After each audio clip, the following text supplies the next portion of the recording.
Сәлеметсіздер ме, құрметті достар? В этом коротком видео я хочу ответить на один интересный вопрос.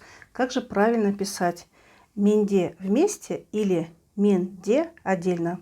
Ответ следующий. Оба варианта являются правильными, потому что это два разных смысла.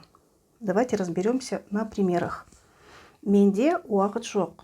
Мы видим де, написанное слитно со словом, потому что де в данном случае окончание местного падежа. И это ответ на вопрос кімде, у кого. Менде, у меня. Менде уақыт жоқ. У меня времени нет. Менде аға бар. У меня старший брат есть. Здесь также де написано вместе со словом, потому что это окончание местного падежа.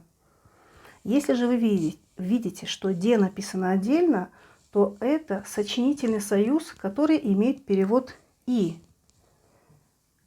Мен де кеше кино көрдім. И я вчера кино видела. Варианты этого союза да де, да те. Мен де қазір жұмыстамын. И я сейчас на работе. Вот, если вы видите, что де написано вместе, то это слово имеет перевод у меня. Если же вы видите, что де стоит отдельно, то это переводится и я. Вот такое короткое, я надеюсь, что очень полезное видео. Если вам видео понравилось, поставьте лайк. Если вы еще не подписаны, подпишитесь на данный канал. Отметьте колокольчик, чтобы не пропустить следующие видео. И увидимся в следующих уроках.